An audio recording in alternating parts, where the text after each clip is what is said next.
आयान एक छोटे से गांव में रहता था जो अंतहीन रेत से घिरा हुआ था। आकाश चमकीला था और गलियां व्यापारियों, दौड़ते हुए बच्चों और ताड़ के पेड़ों के नीचे चाय पीते बुजुर्गों से भरी हुई थीं। जब भी उसकी दादी स्वर्गदूतों, मनुष्यों और जिन्नों की कहानियां सुनाती थीं, आयान हमेशा चुपचाप सुनता था। एक शाम उसकी दादी ने माला पकड़ी और गंभीर शब्द फुसफुसाए, रात में टीलों के पार कभी मत जाना। मगरिब के बाद जिन्न आज़ादी से घूमते हैं। कुछ नेक होते हैं लेकिन कई परछाइयों का अनुसरण करते हैं। आयान ने सिर हिलाया, लेकिन अंदर ही अंदर जिज्ञासा एक चिंगारी की तरह बढ़ती गई। बकरियों को खिलाकर घर लौटते समय उसने मना की गई पथरीली गुफाओं के पास एक अजीब नीली रोशनी को टिमटिमाते हुए देखा। हवा फुसफुसाहट की तरह सीटी बजा रही थी, उसका नाम पुकार रही थी। उसने दूर जाने की कोशिश की, लेकिन रोशनी फिर से हिल गई। गुफा ठंडी और शांत थी। आयान का हर कदम गूंजता था, जैसे कोई और उसका पीछा कर रहा हो। नीली रोशनी तेज होती गई, बदलती और घूमती हुई। नीली धुआंरहित आग से छत जितना ऊंचा एक प्राणी बना, जिसकी आंखें बिना पुतलियों के चमक रही थीं। वो अपने मुंह से नहीं बोला, फिर भी शब्द आयान के मन में गूंज रहे थे। मैं तुम्हारे कबीले से भी पुराना हूँ, जिन्न ने कहा। हम मनुष्यों से पहले रहते थे। हम में से कुछ तुम्हारी तरह अल्लाह की इबादत करते हैं तो कुछ शापित का अनुसरण करते हैं। आयान ने डर और विस्मय के साथ सुना। जिन्न ने अपना हाथ खोला, मुट्ठी भर चमकती सुनहरी रेत हवा में तैरने लगी। इसे ले लो, अपने माता पिता को अमीर बनाओ। तुम्हारा गांव तुम्हारा सम्मान करेगा, बस मेरी सेवा करने के लिए लौटना। आयान को वो आयत याद आई, जब तुम्हें डर लगे तो अल्लाह की पनाह मांगो। उसने आंखें बंद कर लीं और पाठ किया, अऊज़ु बिल्लाहि मिनश शैतानिर रजीम। गुफा हिल गई। जिन्न चीखा, उसकी आग धीमी पड़ गई और टूटे हुए धुएं की तरह बिखर गई। आयान हांफता हुआ घर भागा। फजर की अजान से आकाश भर गया। उसके दिल में शांति प्रवेश कर गई, जो सोने से भी अधिक शक्तिशाली थी। जब उसने अपनी कहानी सुनाई तो लोगों को एहसास हुआ कि अदृश्य दुनिया इंसानों की परीक्षा लेती है। आयान ने जीवन भर का सबक सीखा। जकराबाद के शांतिपूर्ण गांव में आयान नाम का एक 12 वर्षीय लड़का रहता था, जो अपनी दयालुता और भक्ति के लिए जाना जाता था। आयान अपनी विधवा माँ के साथ रहता था, जो पड़ोसियों के लिए कपड़े सिलकर अथक परिश्रम करती थी। उनके पास ज्यादा कुछ नहीं था, लेकिन वे कभी नमाज नहीं छोड़ते थे और जो कुछ भी थोड़ा बहुत उनके पास था, उसके लिए हमेशा अल्लाह का शुक्रिया अदा करते थे। एक शाम जब उसकी माँ एक धुंधले लालटेन के नीचे कपड़े सिल रही थी तो उसने कहा, आयान, कल बाजार जाकर चावल और रोटी खरीद लाओ। ये लो 200 रुपये, ध्यान से रखना। आयान ने सम्मानपूर्वक सिर हिलाया। जी अम्मी, इंशाअल्लाह, मैं जल्दी लौट आऊँगा। उस रात आयान ने दुआ की, ऐ अल्लाह, मुझे सीधे रास्ते पर रखना। अगली सुबह आयान ताज़ी हवा का आनंद लेते हुए बाजार की ओर चल पड़ा। रास्ते में उसे प्यास लगी, इसलिए उसने पीने के लिए कुछ पानी खरीदा। उसने भुगतान करने के लिए अपनी जेब से पैसे निकाले और बिना ध्यान दिए 100 रुपये का नोट फिसल गया और हवा के साथ उड़ गया। जब आयान खाना खरीदने के लिए दुकान पर पहुंचा तो उसने अपनी जेब जांची माइनस और वो सहम गया। केवल 100 रुपये बचे हैं। दूसरा नोट कहाँ है? उसका दिल कांप उठा। वह बार बार अपने कदमों के निशान पर वापस गया। उसकी आंखें आंसुओं से भर गईं। अगर वो आधे भोजन के साथ घर लौटा तो उसकी माँ क्या खाएगी? लेकिन अल्लाह को दोष देने के बजाय आयान ने फुसफुसाया, हर चीज़ के लिए अल्हम्दुलिल्लाह, अल्लाह का शुक्र है। शायद अल्लाह मुझे कुछ सिखा रहे हैं। आयान एक छोटी किराने की दुकान में दाखिल हुआ। अंकल, मेरे पास सिर्फ 100 रुपये हैं। क्या आप कृपया मुझे थोड़े से चावल और थोड़ी सी रोटी दे सकते हैं? दुकानदार, जो बूढ़ा और बुद्धिमान था, ने आयान को प्यार से देखा। सिर्फ थोड़ा क्यों बेटा? बाकी कहाँ है? आयान ने सच्चाई से बताया कि उसने पैसे कैसे खो दिए। दुकानदार मुस्कुराया और बोला, तुम झूठ बोल सकते थे, किसी को पता नहीं चलता, लेकिन अल्लाह को पता होता। उसने आयान को किराने का सामान से भरा एक पूरा बैग थमा दिया और कहा, ले लो, तुमने मुझे उस ईमानदारी की याद दिलाई जिसे मैं कभी भूल गया था। आयान की आंखें कृतज्ञता से चमक उठीं। अल्लाह आपको इसका इनाम दे, दुकानदार ने फुसफुसाया। आमीन। जब आयान घर लौटा तो उसने अपनी माँ को सब कुछ बता दिया। उसने दुआ में अपने हाथ उठाए और कहा, ईमानदारी बरकत लाती है। कुछ दिनों बाद आयान ने दरवाजे पर दस्तक सुनी। वह दुकानदार था। उसने एक बेकरी खोलने का फैसला किया था और वो चाहता था कि अयान की माँ कर्मचारियों के लिए यूनिफॉर्म सिले। बहुत समय बाद पहली बार उनका घर खुशियों और बरकत से भर गया। अयान को एहसास हुआ कि सिक्का खोना नुकसान नहीं था, ये एक परीक्षा थी। उसने सीखा, जब आप अल्लाह पर भरोसा करते हैं और ईमानदार रहते हैं तो अल्लाह वे दरवाजे खोलता है जिनकी आपने कभी कल्पना भी नहीं की होगी। सूरज अभी मुश्किल से निकला ही था, लेकिन आयला, एक पतली, उलझे बालों वाली छोटी लड़की, पहले से ही सड़कों पर थी। उसके कपड़े पुराने थे, उसके जूते पैर की उंगलियों पर फटे हुए थे। सर्दी की हवा उसे बर्फ की तरह गले लगा रही थी, लेकिन वो अपने आधे टूटे जूतों के साथ नंगे पैर चलती रही। वह अपनी बीमार माँ के साथ एक टूटी फूटी झोपड़ी में रहती थी। आयला सिर्फ 8 साल की थी, लेकिन वो एक वयस्क की तरह काम करती थी। उसकी माँ रात भर खांसती रहती थी। दवाएं महंगी थीं, आयला जितना कमा सकती थी उससे कहीं ज्यादा। हर सुबह वो छोटे मोटे साफ सफाई के काम खोजती, बाहर चाय की दुकानों के सामने झाड़ू लगाना, कूड़ा उठाना या सिक्कों के लिए कारों की खिड़कियां पोंछना। कुछ लोग दयालुता से मुस्कुराते थे तो कुछ उसे अपमानित करते थे, लेकिन आयला कभी नहीं रुकी। एक दिन आयला एक स्कूल के गेट के बाहर खड़ी थी। साफ सुथरी वर्दी में बच्चे हंस रहे थे और रंगीन बैग लिए हुए थे। वो अंदर बैठने, पढ़ना सीखने, कागज पर चित्र बनाने का सपना देखते हुए उन्हें घूरती रही, वो कागज जो कूड़े के ढेर से नहीं था।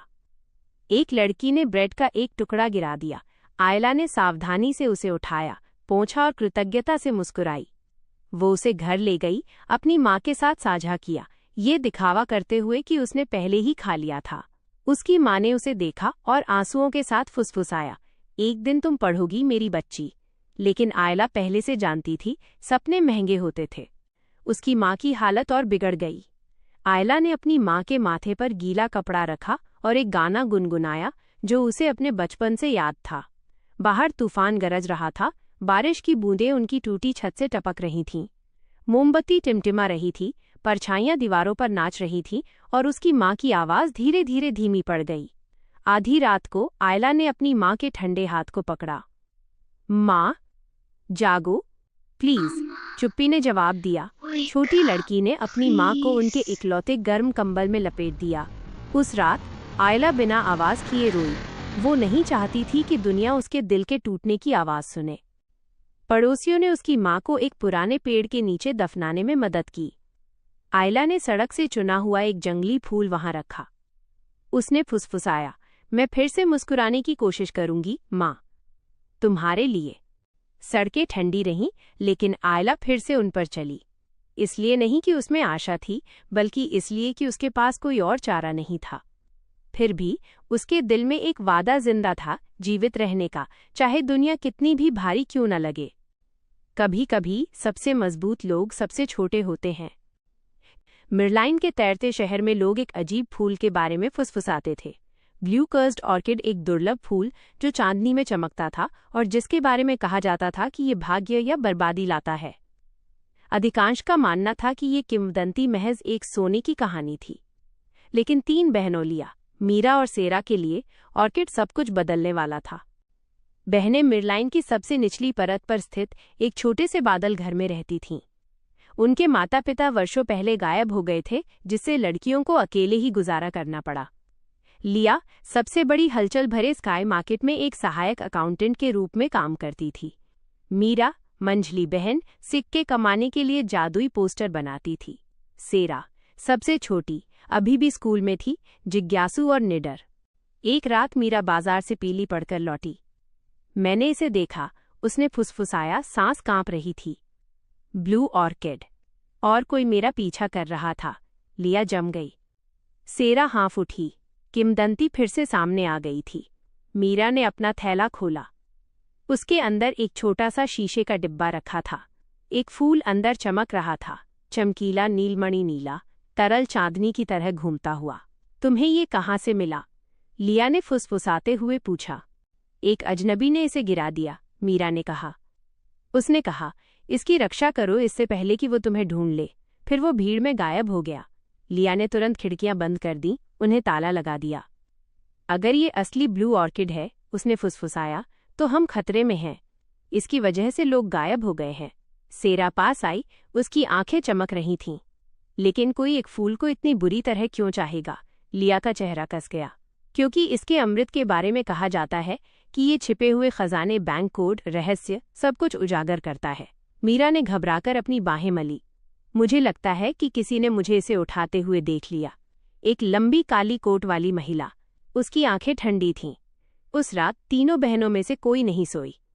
अगली सुबह मिरलाइन की घंटियां बादलों के पार अजीब तरह से बजीं। जैसे ही बहनें नाश्ता कर रही थीं, दरवाज़ा खटखटाया गया। 3 धीमी दस्तकें। लिया ने झांक कर देखा और जम गई। बाहर एक महिला है, उसने फुसफुसाया। लंबी, सुरुचिपूर्ण, काले कोट में सजी हुई, जिसमें चांदी के बटन लगे थे। उसकी आंखें तेज थीं, जैसे वो दीवारों के पार देख सकती थी। सुप्रभात, महिला ने पुकारा। मैं कुछ ऐसा ढूंढ रही हूं जो मेरा है, ब्लू ऑर्किड। बहनें चुप रहीं। महिला धीरे से मुस्कुराई। फूल वापस कर दो और मैं तुम्हें बख्श सकती हूं। मीरा की सांस अटक गई। लिया ने फुसफुसाया, जवाब मत देना, हिलना मत। एक पल बाद कदमों की आहट दूर हो गई, लेकिन डर बना रहा, कोहरे की तरह हवा में चिपका रहा। बहनें जानती थीं कि वे कुछ बहुत बड़ा और बहुत ज्यादा काला हिस्सा बन गई थीं। उस रात सेरा सो नहीं पाई। वो मेज पर चमकते हुए ऑर्किड को देखती रही। क्या होगा अगर फूल हमारी मदद कर सकता है? उसने खुद से फुसफुसाया। क्या होगा अगर ये कुछ महत्वपूर्ण दिखा सकता है? उसने ऑर्किड की पंखुड़ी को छुआ। अचानक कमरे में एक तेज नीली रोशनी फूट पड़ी। हवा में तैरती यादों की तरह तस्वीरें घूम गईं। एक तिजोरी संख्या, एक हस्ताक्षर, रानी के क्लाउड बैंक में एक छिपा हुआ खाता, एक विशाल संपत्ति जो संबंधित थी। हमारे माता पिता। सेरा हाँफ उठी। लिया और मीरा कमरे में दौड़ीं। जो उन्होंने देखा उससे चकित थीं। क्या ये सच है? मीरा फुसफुसाई। ये जरूर होगा, लिया ने कांपते हुए आवाज में कहा। हमारे माता पिता इसी वजह से गायब हो गए। उन्होंने रानी के गुप्त खातों के बारे में कुछ खोजा होगा, और काली पोशाक वाली महिला जरूर जुड़ी हुई होगी। बहनों को सच्चाई का एहसास हुआ। ऑर्किड भाग्य नहीं लाया, ये छिपी हुई सच्चाई लाया, और कोई शक्तिशाली उन सच्चाइयों को हमेशा के लिए दफन करना चाहता था। अगले दिन वे ऑर्किड को एक कपड़े के थैले के अंदर लेकर स्काई मार्केट की ओर चली गईं ताकि जवाब मिल सके। लेकिन जैसे ही वे बाजार में दाखिल हुईं, सेरा ने काली पोशाक वाली महिला को देखा। वो यहाँ है, सेरा फुसफुसाई। महिला ने उनसे आंखें मिलाईं और आगे बढ़ने लगी, पहले धीरे फिर तेजी से। भागो, लिया चिल्लाई। वे तैरते हुए स्टालों के बीच से भागे। लालटेनें बेतहाशा झूल रही थीं। मीरा ने महिला का रास्ता रोकने के लिए चमकते फलों की एक गाड़ी गिरा दी, लेकिन वो भयावह शांति के साथ लुढ़कते फलों के बीच से गुजर गई। जैसे ही वो पहुंची, एक विशाल यांत्रिक पक्षी नीचे उतरा, बहनों को ऊपर उठा लिया। उसके पायलट ने चिल्लाया, पकड़ लो। ये वही अजनबी था जिसने मीरा को ऑर्किड दिया था। तुम कौन हो? लिया चिल्लाई। उसने जवाब दिया, तुम्हारे माता पिता का एक दोस्त। यांत्रिक पक्षी मिरलाइन के परित्यक्त स्काई क्लॉक टावर के ऊपर उतरा। अंदर अजनबी ने सब कुछ समझाया। तुम्हारे माता पिता ने पता लगाया कि रानी एक गुप्त क्लाउड खाते में चोरी किए गए खजाने छिपा रही थी। ऑर्किड सच्चाई को उजागर करने की कुंजी है। उन्होंने उसे बेनकाब करने की कोशिश की, लेकिन काली पोशाक वाली महिला ने उन्हें पकड़ लिया। वह रानी की शैडो गार्ड है। क्या हमारे माता पिता जिंदा हैं? मीरा फुसफुसाई। अजनबी हिचका, फिर धीरे से सिर हिलाया। वे हैं, लेकिन साइलेंट क्लाउड्स में कैद हैं। सेरा की मुट्ठियां कस गईं। तो हम उन्हें बचाने जा रहे हैं। अजनबी मुस्कुराया। इसलिए मैं तुम्हारे लिए आया। अचानक टावर का दरवाज़ा जोर से खुला। काली पोशाक वाली महिला अंदर आई। उसका कोट पंखों की तरह फड़फड़ा रहा था।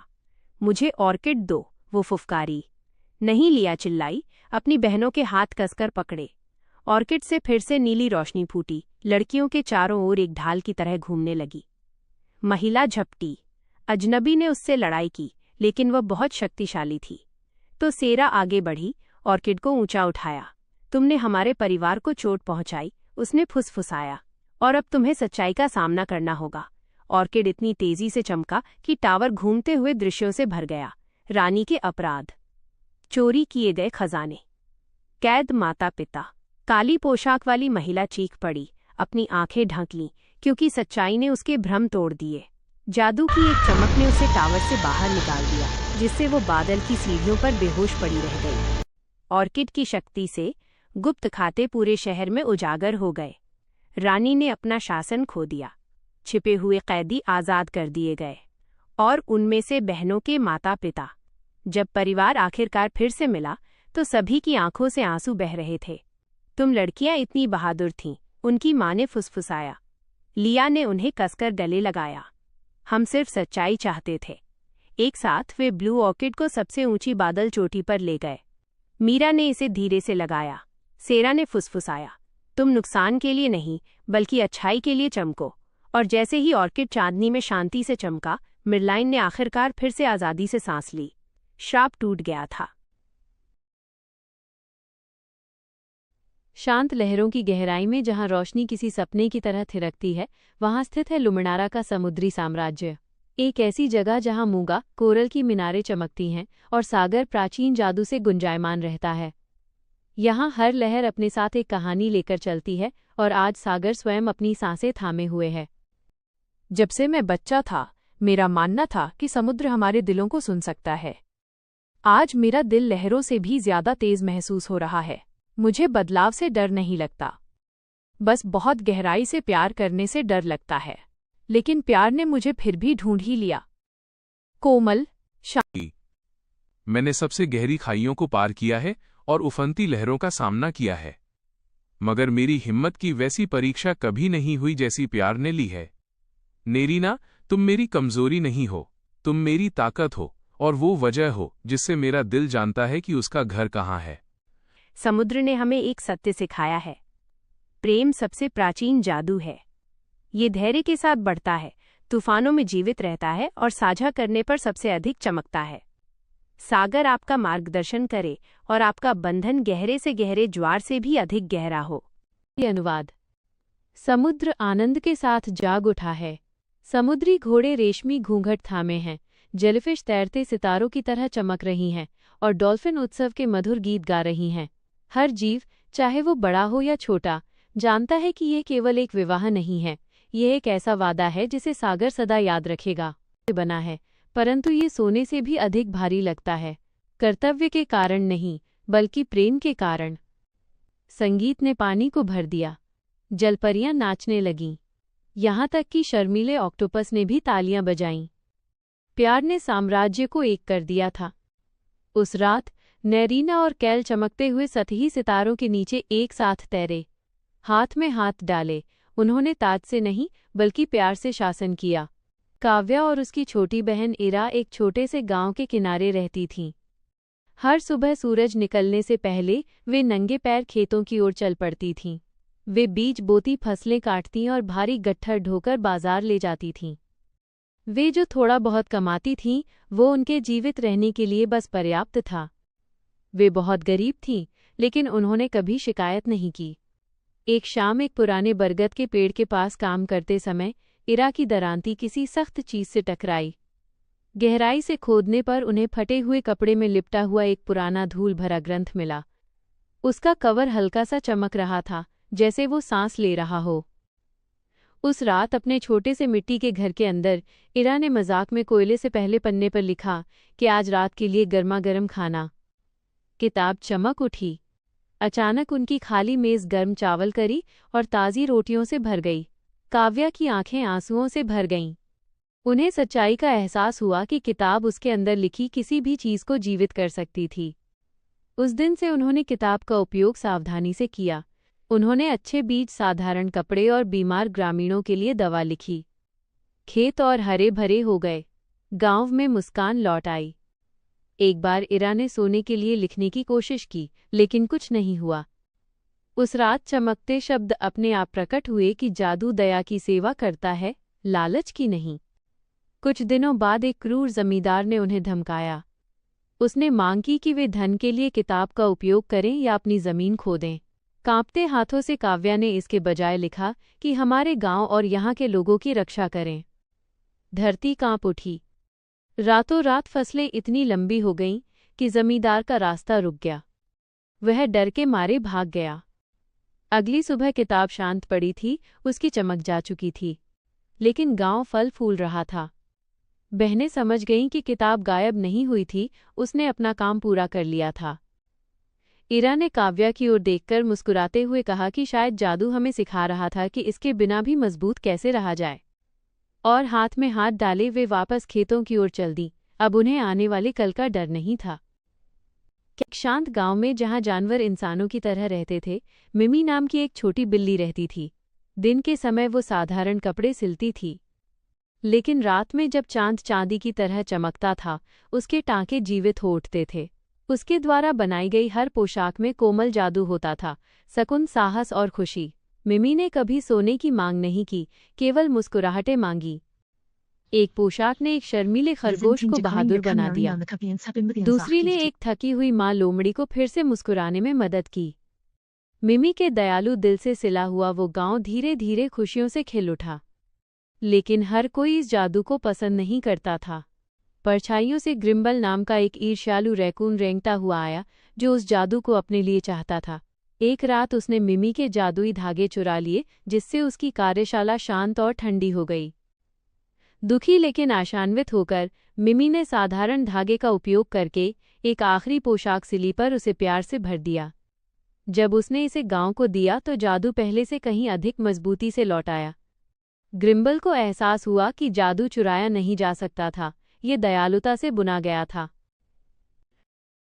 ऑरोरा ग्लेन के चमकते दिल के भीतर, जहां फूल धीरे से गुनगुनाते थे और ओस हीरों की तरह चमकती थी, लूमी नाम की एक नन्ही परी रहती थी। वो परियों के मानक के हिसाब से भी बहुत छोटी थी। उसकी आंखें जिज्ञासु थीं और उसके पंख सुबह की सूरज की रोशनी की तरह चमकते थे। अन्य परियों के विपरीत, जो पानी, प्रकाश या हवा को नियंत्रित करती थीं, लूमी को अभी तक अपनी जादुई शक्ति का पता नहीं चला था। ऑरोरा ग्लेन में हर परी का एक उद्देश्य था। ब्लूम परियां पंखुड़ियों को रंगों से रंगती थीं, स्पार्क परियां रात में तारों को रोशन करती थीं और ब्रीज परियां हवाओं का मार्गदर्शन करती थीं। लूमी ने सब कुछ करने की कोशिश की, लेकिन कुछ भी काम नहीं आया। जब वो फूलों को छूती तो वे वैसे ही रहते। जब वो आकाश की ओर अपनी छड़ी घुमाती तो कुछ भी नहीं चमकता। कुछ परियां फुसफुसाती, शायद वो जादुई शक्ति के बिना है। लूमी विनम्रता से मुस्कुराती, लेकिन उसका दिल भारी हो जाता।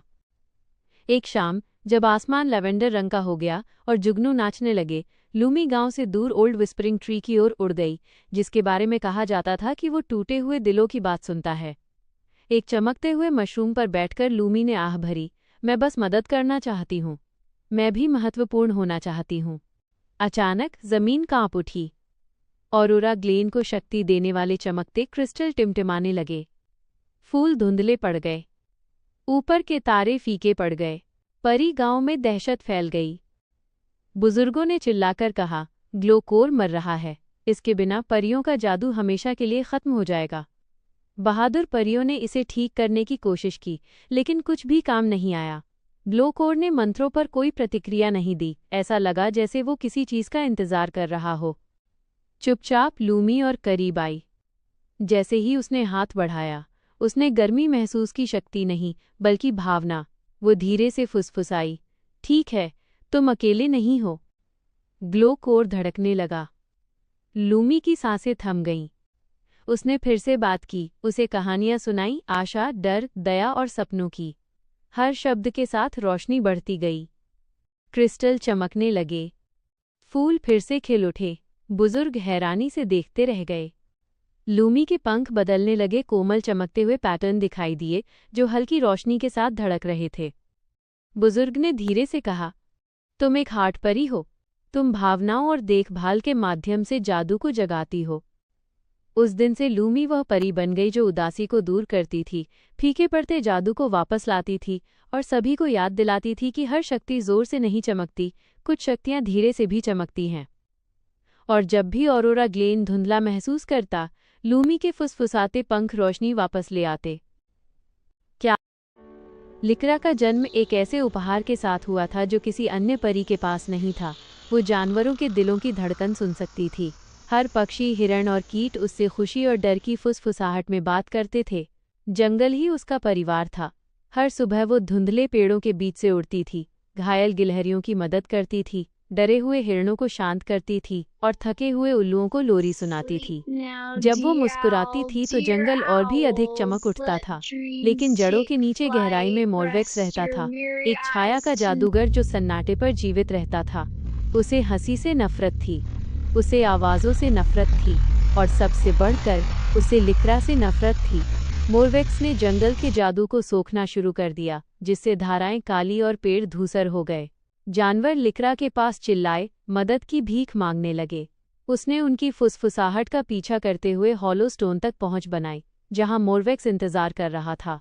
उसने उससे कहा कि जंगल को बचाया जा सकता है, लेकिन तभी जब वो अपना उपहार त्याग दे। यदि लिकरा ने एक अंतिम मंत्र बोला तो जानवर जीवित रहेंगे, लेकिन वो उन्हें फिर कभी नहीं सुन पाएगी। सितारों की तरह चमकते आंसुओं के साथ लिकरा सहमत हो गई। उसने एक अंतिम गीत गाया, कोमल, कांपता हुआ, प्यार से भरा हुआ। जंगल में प्रकाश का विस्फोट हुआ। मोरवेक्स गायब हो गया। पेड़ फिर से खिल उठे। जानवर बच गए, लेकिन जब एक पक्षी उसके कंधे पर बैठा, वो शांत था। लिकरा उदासी से मुस्कुराई, ये महसूस करते हुए कि जंगल जीवित था, फिर भी वो अकेली थी। उस दिन के बाद से उसने चुपचाप जंगल की रक्षा की, एक ऐसी परी जो अब उन आवाज़ों को नहीं सुन सकती थी जिन्हें वो प्यार करती थी, एक ऐसी रक्षक जिसने अपना दिल बलिदान कर दिया।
I found one.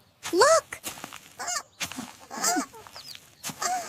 Wow, that's a perfect worm!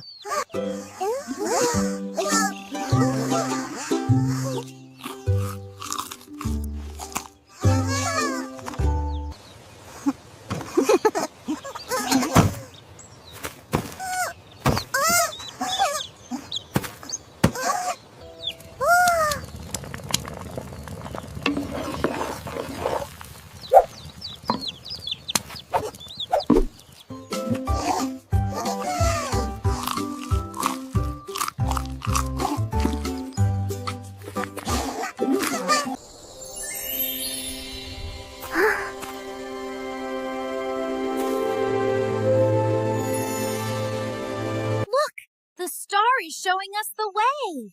Wow! The tallest tree! We found it!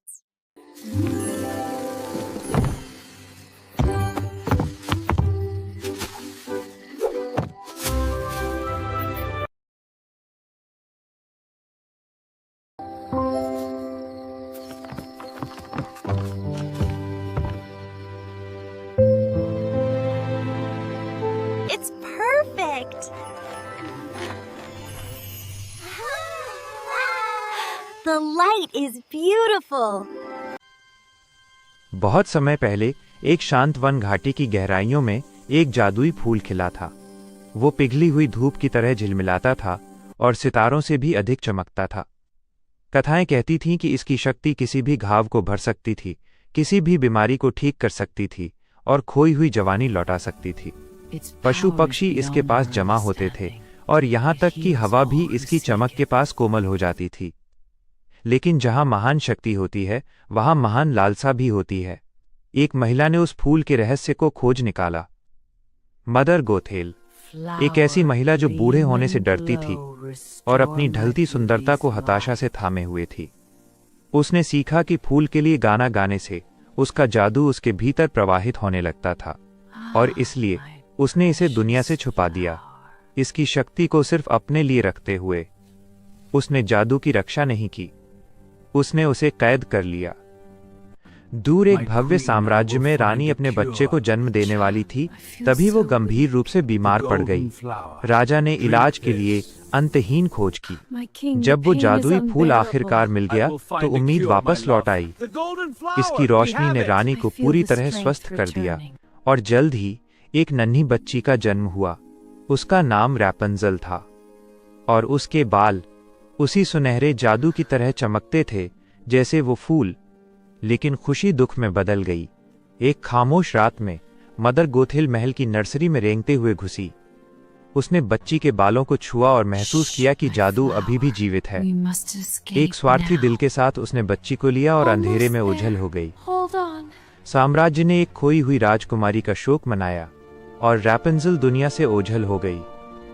रैपंजल एक ऊंचे छिपे हुए टॉवर के अंदर बड़ी हुई। वो पेंटिंग करती, वो पढ़ती, वो गाती, वो सपने देखती। मदर गोथेल ने उसे बताया कि बाहर की दुनिया खतरनाक है, कि वह टॉवर ही एकमात्र सुरक्षित जगह है। लेकिन हर साल अपने जन्मदिन पर रैपंजल ने कुछ ऐसा देखा जिसने उसके दिल को विस्मय से भर दिया। एक दूर के साम्राज्य से चमकते हुए लालटेन आकाश में तैरते थे, सैकड़ों, फिर हजारों। रैपंजल ने उन्हें अपनी बड़ी उम्मीद भरी आंखों से देखा। वह नहीं जानती थी क्यों, लेकिन वह उनसे जुड़ा हुआ महसूस करती थी। किसी भी चीज से ज्यादा उसकी इच्छा उन्हें करीब से देखने की थी, आखिरकार टॉवर की दीवारों से परे कदम रखने की। एक दिन फ्लिन राइडर नाम का एक चोर उस छिपे हुए टॉवर तक पहुंच गया। हैरान और डरी हुई रैपंजल ने उसे फ्राइंग पैन से मारकर बेहोश कर दिया। लेकिन डरने के बजाय उसने एक अवसर देखा। उसने एक सौदा किया। फ्लिन उसे लालटेन दिखाने ले जाएगा और बदले में वो उसे वो चीज वापस कर देगी जो उसने चुराई थी। अपने जीवन में पहली बार रैपंजल ने बाहर कदम रखा। उसने घास को छुआ, उसने सूरज को महसूस किया। वो हंसी और रोई। आजादी खूबसूरत थी और डरावनी भी, लेकिन अपने साथ फ्लिन के होने से उसने आगे बढ़ते रहने का फैसला किया। उस रात वे एक शांत झील पर नाव में तैर रहे थे। जैसे ही लालटेन आकाश में उठे, रैपंजल का सपना सच हो गया। सुनहरी रोशनी उसके ऊपर और नीचे नाच रही थी। उस पल में सब कुछ सही लगा और अचानक वह समझ गई, वही खोई हुई राजकुमारी थी। यह उसका साम्राज्य था। मदर गोथेल झूठ और चालाकी के साथ लौटी। उसने रैपंजल को खुद पर शक करने के लिए मजबूर किया। फ्लिन को पकड़ लिया गया। टॉवर एक बार फिर जेल बन गया। लेकिन इस बार रैपंजल अब डरी हुई नहीं थी। उसने सच देख लिया था और उसने आजादी को चुना। फ्लिन ने एक अंतिम चुनाव किया। उसने रैपंजल के जादुई बाल काट दिए। जादू गायब हो गया। मदर गोथेल ने अपनी शक्ति हमेशा के लिए खो दी और रैपंजल आखिरकार स्वतंत्र थी। जादू की वजह से नहीं, बल्कि साहस की वजह से। रैपंजल की आंखों से एक आंसू गिरा और उसने फ्लिन को ठीक कर दिया। साथ मिलकर वे साम्राज्य में लौट आए। खोई हुई राजकुमारी आखिरकार घर आ गई थी। राजा और रानी ने अपनी बेटी को गले लगा लिया और एक बार फिर लालटेन से आसमान भर गया।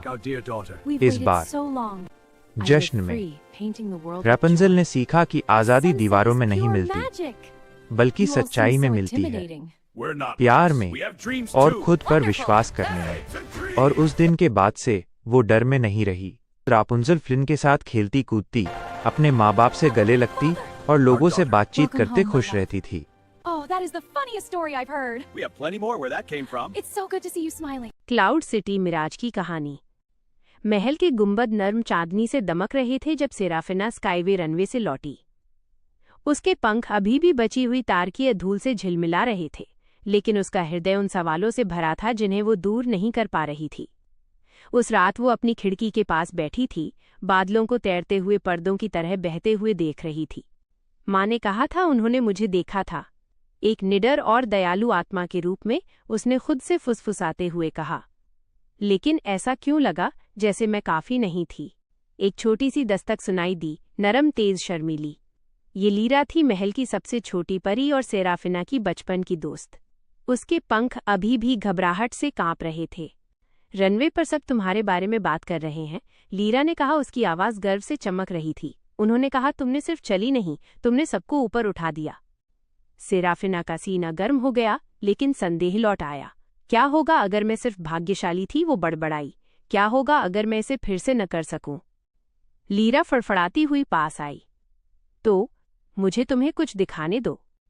लीरा सेराफिना को एक गुप्त बालकनी पर ले गई जो लताओं के पर्दे के पीछे छिपी थी। वहां से पूरे क्लाउड सिटी मिराज का नजारा दिखता था। हवा में संगीत तैर रहा था, दूर का जादुई आशा से भरा। नीचे युवा परियां अपने पहले रनवे कदमों का अभ्यास कर रही थीं। कुछ लड़खड़ा रही थीं, कुछ जम गई थीं, कुछ आत्मविश्वास से दमक रही थीं। वे हर रात यहाँ आती हैं, लीरा ने कहा। वे भी डरी हुई हैं। वे सोचती हैं राजकुमारियां पूर्ण पैदा होती हैं। सेराफिना ने देखा कि एक छोटी सी परी फिसल गई और अपने चेहरे के बल गिरी। दोनों हंस पड़ी। लेकिन तुमने मुझे आज रात देखा, लीरा ने आगे कहा। अपनी बारी से पहले मैं लगभग बेहोश हो गई थी। मेरे पंख पत्तों की तरह कांप रहे थे। और क्या तुम जानती हो मुझे क्या याद आया? सेराफिना ने पलक झपकाई। क्या? तुम्हारे शब्द। जब हम छोटे थे, तुमने मुझसे कहा था, डर तुम्हें छोटा नहीं बनाता है, ये तुम्हारे साहस को बड़ा बनाता है। सेराफिना की सांस अटक गई। क्या उसका छोटा रूप उस राजकुमारी से ज्यादा बुद्धिमान था जो वो अब थी? अगली सुबह रानी ने सेराफिना को तैरते हुए बागानों के बीच उनके साथ चलने के लिए कहा। फूल धीरे से झूल रहे थे, चंद्रमा मोती और सूर्योदय के सोने के नरम रंगों में चमक रहे थे। रानी ने पहले बात की। तुम सोचती हो कि पिछली रात फैशन के बारे में थी, उन्होंने धीरे से कहा। लेकिन ऐसा नहीं था। सेराफिना ने भ्रमित होकर ऊपर देखा। ये एक परीक्षा थी, रानी ने कहा। सुंदरता की नहीं, बल्कि सच्चाई की। मेरी सच्चाई? सेराफिना ने फुसफुसाया। हाँ, रानी ने जवाब दिया। वो सच्चाई कि तुमने गर्व पर दया को चुना, आराम पर बहादुरी को, और स्पॉटलाइट पर दिल को। वे क्रिस्टल पानी के एक ताल के पास रुक गए। उसमें सेराफिना अपना प्रतिबिंब देख सकती थी। पंख कांप रहे थे, आंखें अनिश्चित थीं, लेकिन एक आग से चमक रही थीं जो कहीं गहराई से आ रही थी। सेराफिना, रानी ने धीरे से कहा, तुम अपने ताज के कारण राजकुमारी नहीं हो। तुम राजकुमारी हो क्योंकि तुम दूसरों को खुद से ऊंचा उठाती हो। पहली बार सेराफिना समझी। उस शाम सेराफिना फुसफुसाहटों की गुप्त बालकनी पर लौटी। युवा परियां फिर से अभ्यास कर रही थीं। कुछ रो रही थीं, कुछ घबराहट से हंस रही थीं। वो मंच पर कदम रखी, उसकी आवाज़ साफ फिर भी कोमल थी। कौन डरा हुआ है? उसने पूछा। हर छोटा हाथ ऊपर उठ गया। वह मुस्कुराई। अच्छा, मैं भी डरी हुई थी। हवा में आहें भर गईं। लेकिन डर पंखों को रोकता नहीं है, उसने जारी रखा। यह उन्हें सिखाता है कि कहाँ उड़ना है।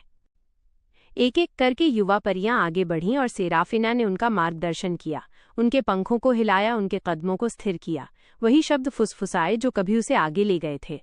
तुम काफी हो, तुम मजबूत हो, और आसमान तुम्हारा है। उस रात क्लाउड सिटी मिराज थोड़ा और ज्यादा चमक उठा, क्योंकि एक राजकुमारी अब अकेले नहीं चमक रही थी, वो दूसरों को अपने साथ चमकना सिखा रही थी। ये जादुई राज्य अलारीवेल की कहानी है, जहां बादल सीढ़ियां थे और बारिश की बूंदें जमीन को छूने से पहले चमकते मोतियों में बदल जाती थीं। वहां रहती थी राजकुमारी सेराफिना, जो किसी और राजकुमारी से अलग थी। उसे सोने से ज्यादा फैशन, गहनों से ज्यादा गाउन और ताज से ज्यादा रचनात्मकता पसंद थी।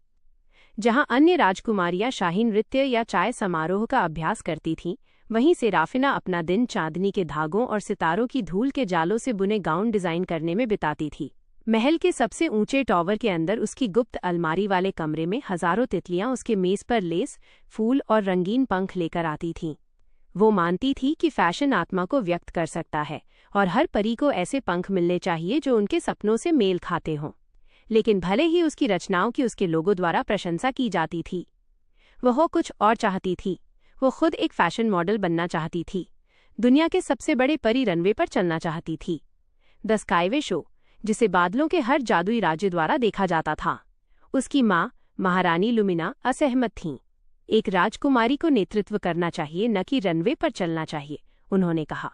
लेकिन सेराफिना का दिल कुछ और ही फुसफुसा रहा था। एक दोपहर महल गुलाब की चाय की गर्म खुशबू से भर गया।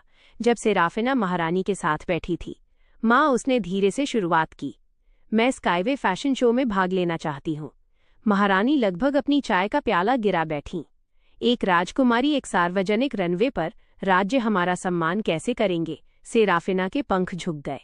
सम्मान साहस से कमाया जाता है, डर से नहीं, आवाज से, चुप्पी से नहीं। लेकिन महारानी लुमिना महल के बाहर की दुनिया से डरती थीं। बरसों पहले अपनी युवावस्था में एक फैशन इवेंट के दौरान अपने असामान्य पंखों के लिए उनका मजाक उड़ाया गया था, जो बहुत बड़े, बहुत चमकदार, बहुत अलग थे।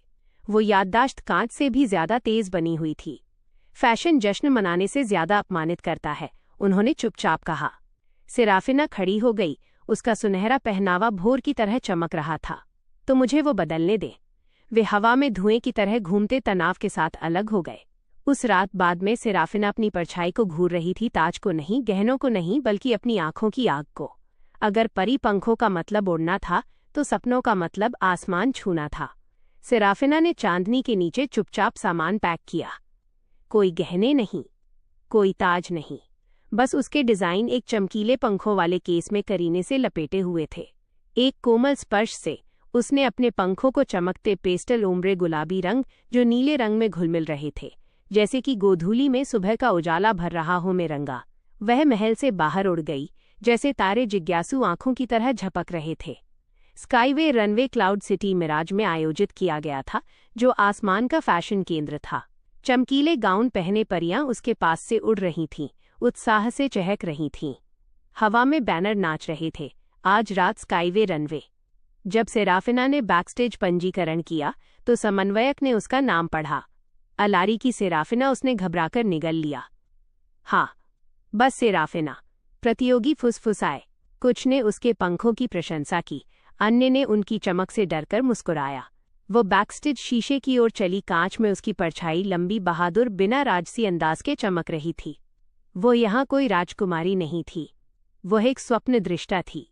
जब उसका नाम पुकारा गया, तो सेराफिना बादल के पुल वाले रनवे पर कदम रखी। आसमान में आहें भर गईं।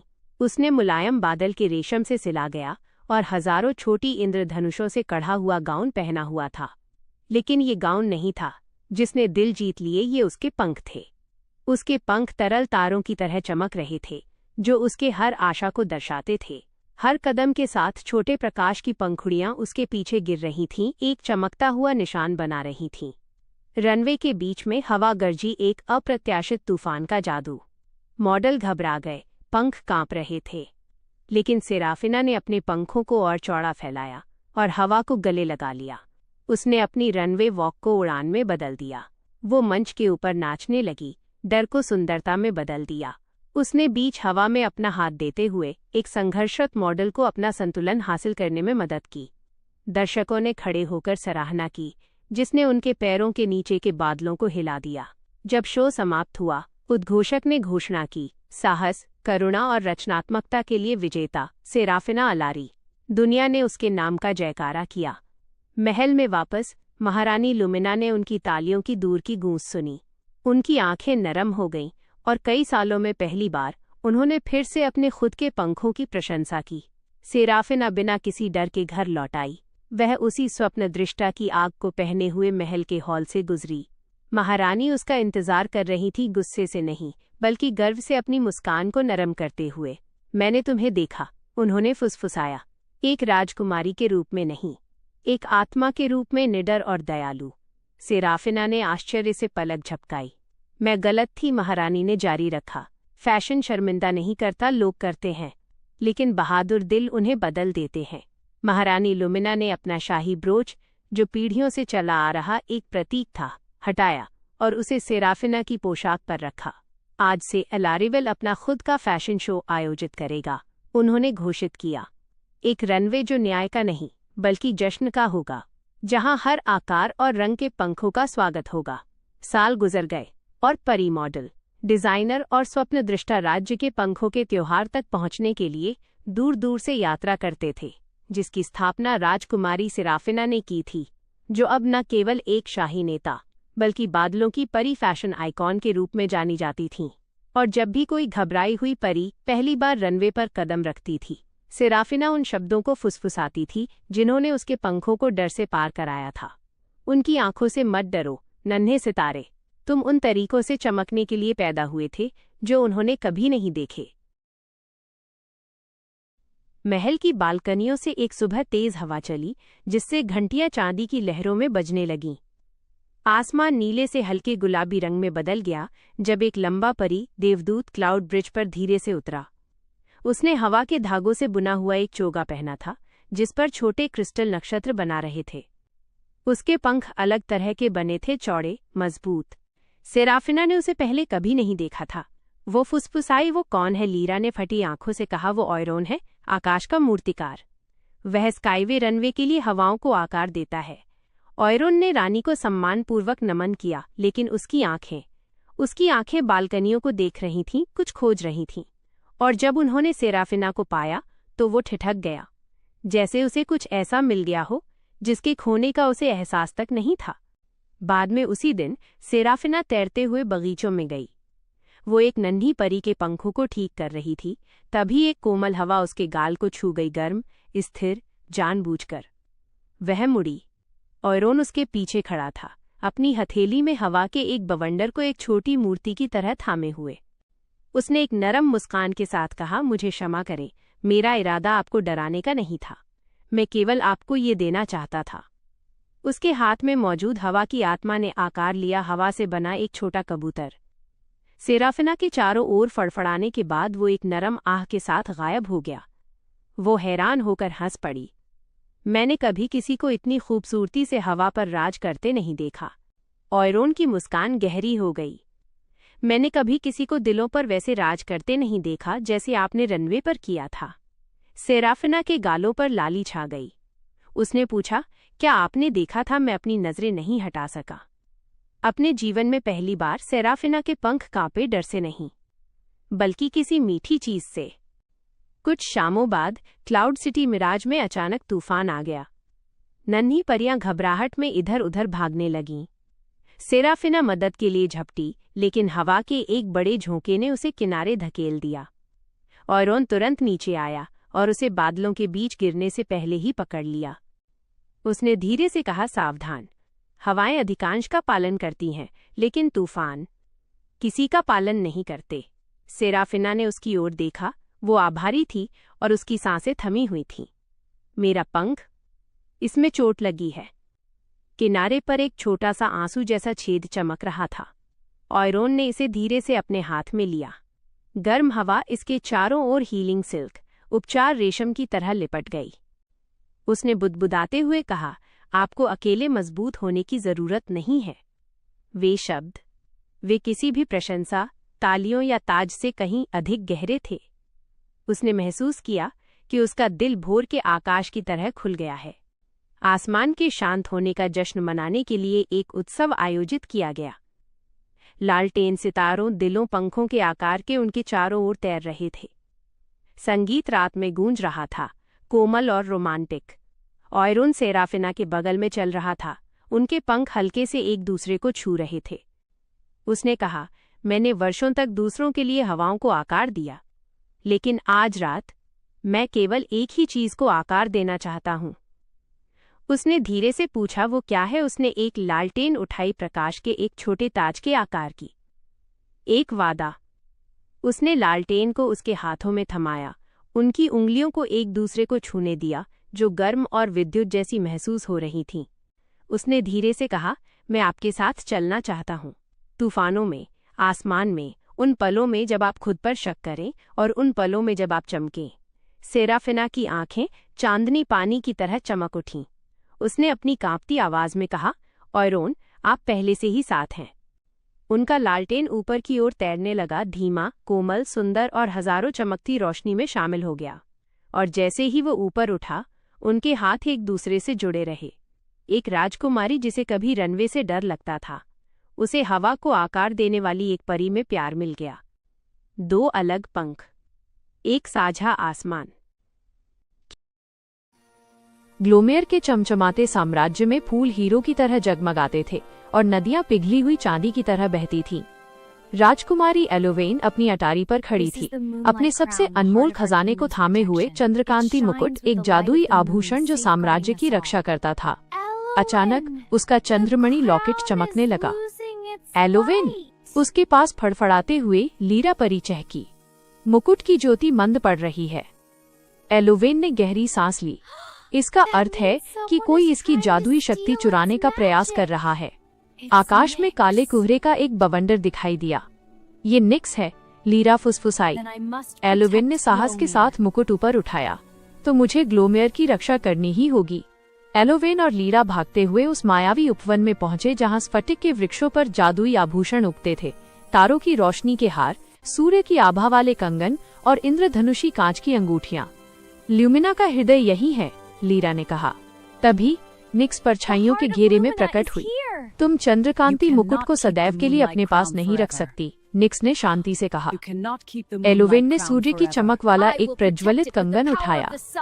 ग्लोमेयर पर प्रकाश का अधिकार है। कंगन से सुनहरी किरणें फूट पड़ी। निक्स ने अपनी आंखें ढक लीं। यह अभी समाप्त नहीं हुआ है। एलोवेन ने स्फटिक झील तक निक्स का पीछा किया, जहां का जल चेहरों के स्थान पर हृदय के भाव दर्शाता था। निक्स मौन खड़ी थी।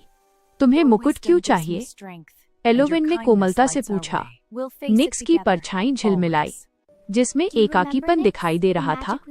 मैं भी कभी एक रक्षक थी, निक्स धीरे से बोली, किंतु मुझे विस्मित कर दिया गया। एलोवेन ने अपना चंद्रमणि लॉकेट उतार दिया। ग्लोमेयर की रक्षा करने वाले किसी भी जीव को कभी भुलाया नहीं जाता। लॉकेट पहले से कहीं अधिक तीव्र चमक उठा। एलोवेन ने चंद्रकांति मुकुट को उन दोनों के मध्य रख दिया। ग्लोमेयर की रक्षा करने में मेरी सहायता करो, उसने उदारता से कहा। निक्स हिचकिचाई, फिर उसने मुकुट को स्पर्श किया। वह काला कोहरा चांदी जैसी चमक में परिवर्तित हो गया। लीरा हर्ष से झूम उठी। जादू संतुलित हो गया है। साम्राज्य पहले से कहीं अधिक जगमगा उठा। निक्स मंद मुस्कुराई। कदाचित प्रकाश और छाया मिलकर रखवाली कर सकते हैं। और उस रात से वो चंद्रकांति मुकुट दो रंगों में दीप्त होने लगा, चांदी और गहरा नीला। ग्लोमेयर सदैव के लिए सुरक्षित हो गया। फुसफुसाते जंगलों से घिरे एक शांत छोटे से गांव में दादा हीरो नाम के एक दयालु बांस काटने वाले रहते थे। हर सुबह सूरज के अपनी सुनहरी बाहें आसमान में फैलाने से पहले दादा हीरो अपनी छोटी टोकरी और तेज बांस की छुरी लेकर जंगल में चले जाते थे। उन्हें जंगल से बहुत प्यार था। ऊंचे हरे बांस धीरे धीरे लहराते थे और जब हवा उनसे होकर गुजरती थी तो वे मधुर गीत गाते थे। एक जादुई सुबह कुछ अजीब हुआ। जैसे ही दादा हीरो ने एक चमकदार हरे बांस की टहनी को काटने के लिए अपनी छुरी उठाई, उन्होंने उसके अंदर कुछ चमकता हुआ देखा। वो बांस खाली नहीं था, वो अंदर कैद एक छोटे से तारे की तरह झिलमिला रहा था। दादा हीरो ने अपनी आंखें झपकाईं। वे और करीब झुके और वहां बांस के अंदर उन्होंने अब तक की सबसे नन्ही लड़की देखी। वो चांदनी की तरह चमक रही थी और वो मुस्कुरा रही थी। दादा हीरो सावधानी से उस चमकते हुए बांस को घर ले आए। दादी आइको ने जब उस नन्ही चमकती लड़की को देखा तो उनकी सांसें थम गईं। ओ मेरे ईश्वर, वे फुसफुसाईं, यह स्वर्ग से मिला एक उपहार है। वो छोटी बच्ची रो नहीं रही थी, वो डरी हुई भी नहीं थी, वो बस खिलखिला रही थी। जैसे ही दादी आइको ने उसे गोद में उठाया, वो नन्ही बच्ची बढ़ने लगी। कुछ ही सेकंड में वो एक स्वस्थ खुशहाल बच्ची बन गई। उस वृद्ध दंपति की कभी कोई संतान नहीं थी। उनकी आंखों से आंसू छलक पड़े। उन्होंने उसका नाम नन्ही कगू रखा और उस दिन के बाद से उनका घर हंसी खुशी से भर गया। नन्ही कगू किसी भी अन्य बच्चे की तुलना में बहुत तेजी से बढ़ी। कुछ ही महीनों में वो चलने लगी। सिर्फ 1 साल में वो हवाओं को पढ़ना सीख गई। वो तितलियों के साथ हंसती थी, वो पक्षियों के साथ गाती थी। जहाँ भी वो कदम रखती, फूल खिल उठते थे। गांव वाले कानाफूसी करने लगे, ये जादुई बच्ची कौन है? लेकिन कगू दयालु थी। वह भोजन बांटती थी, वो पड़ोसियों की मदद करती थी, वो सबको देखकर मुस्कुराती थी। और हर बार जब दादा हीरो बांस काटते, उन्हें उसके अंदर सोना मिलता था। जल्द ही उनकी छोटी सी कुटिया आरामदायक और सुंदर बन गई। लेकिन दादा हीरो को केवल एक ही खजाने से प्यार था, नन्ही कगू। एक रात कगू पूर्णिमा के चांद के नीचे बाहर बैठी थी। उसकी आंखें कुछ अलग दिख रही थीं। वे ऐसी लग रही थीं जैसे उसे अपने घर की याद आ रही हो। दादी आइको ने ये देख लिया। कगू, तुम्हें क्या परेशानी है? कगू ने चांद की ओर देखा और फुसफुसाई, मुझे ऐसा महसूस होता है जैसे मैं वहीं से आई हूँ। चांदनी ने उसे एक चांदी के कंबल की तरह लपेट लिया। दादा हीरो ने उसे अपने पास बिठाया। चाहे तुम कहीं से भी आई हो, उन्होंने धीरे से कहा, तुम हमारे साथ की हो। लेकिन मन ही मन कगू जानती थी चांद उसे घर बुला रहा था। सबसे चमकीली पूर्णिमा की रात को आसमान झिलमिला उठा। बादल छट गए। सुनहरी आकृतियां स्वर्ग से नीचे उतर आईं। वे चंद्रलोक, मून किंगडम के कोमल प्राणी थे। उन्होंने कगू के सामने सिर झुकाया। राजकुमारी कगुया, उन्होंने कहा, अब वापस लौटने का समय हो गया है। दादा हीरो आगे बढ़े। वो हमारी बेटी है। कगू ने उनका हाथ कसकर पकड़ लिया। उसके आंसू नन्हे तारों की तरह गिर रहे थे। मैं हमेशा तुमसे प्यार करूंगी, वो फुसफुसाई। एक कोमल रोशनी ने उसे घेर लिया और धीरे धीरे वो ऊपर की ओर तैरने लगी। कगू आसमान में और ऊपर उठती गई, लेकिन गायब होने से पहले उसने पीछे कुछ जादुई छोड़ दिया। चमकते बांस के बीजों की एक बौछार। वे बीज धीरे से जंगल में गिर गए। दादा हीरो ने चांद की ओर देखा और वे मुस्कुरा दिए, क्योंकि उसके बाद हर पूर्णिमा को वो बांस का जंगल धीरे से चमकता था और हवा में वे कगू की हंसी सुन सकते थे। और वे जान गए थे, प्यार कभी भी वास्तव में साथ नहीं छोड़ता। क्या आप चाहें? कोहरे और चांदनी में लिपटे एक साम्राज्य में राजकुमारी एलोवेन अपने परिवार के महल के चांदी जैसे चमकते मीनारों में रहती थी। महल के गलियारे मोमबत्तियों की रोशनी से जगमगाते थे। सुनहरे कक्षों में हंसी गूंजती थी। फिर भी एक कमरा हमेशा के लिए बंद रहता था। उस भूले बिसरे कक्ष के भीतर एक दर्पण खड़ा था, जो स्वयं साम्राज्य से भी पुराना था। वो चेहरों को नहीं दर्शाता था, वो संभावनाओं को दर्शाता था। केवल एलोवेन ही उसके द्वार खोल सकती थी और केवल वही उसके पार कदम रख सकती थी। एक रात जब सितारे एक कतार में आए, एलोवेन ने दर्पण को छुआ। कांच पिघलकर तरल प्रकाश बन गया। लूमा ने सबसे पहले छलांग लगाई और दर्पण के उस पार एक दूसरी दुनिया थी। लैवेंडर जैसे बैंगनी आसमान में तैरते हुए द्वीप मंडरा रहे थे। नदियां तरल तारों की रोशनी की तरह झिलमिला रही थीं। पेड़ उन फुसफुसाहटों में गाते थे जिन्हें केवल एलोवेन सुन सकती थी। लेकिन दर्पण के ढांचे पर एक नियम खुदा हुआ था, केवल राजकुमारी ही प्रवेश कर सकती है। और केवल अंतिम चंद्रमा के ओझल होने से पहले उस दुनिया के केंद्र में काले कांच से बना एक छायादार महल खड़ा था और उसके भीतर एक फुसफुसाहट थी। एलोवेन, एक आत्मा प्रकट हुई, पीली और प्राचीन। उसने उसे सच्चाई बताई। बहुत समय पहले एक राजकुमारी ने हमेशा के लिए दर्पण की दुनिया में रहने की कोशिश की थी। इसे ढहने से बचाने के लिए शाही रक्तवंश में एक श्राप पिरो दिया गया था। हर पीढ़ी में एक राजकुमारी दर्पण की ओर खींची जाएगी और यदि उसने बहुत बार प्रवेश किया तो वो धीरे धीरे उसी का हिस्सा बन जाएगी। एलोवेन को अपनी उंगलियों के पोरों में चमक महसूस हुई, जैसे वे क्रिस्टल स्फटिक की हों। वापस महल में रानी सेराफिन ने कुछ बदलते हुए देखा। एलोवेन का प्रतिबिंब कभी कभी हिलता नहीं था। अंतिम चंद्रमा निकट आ गया।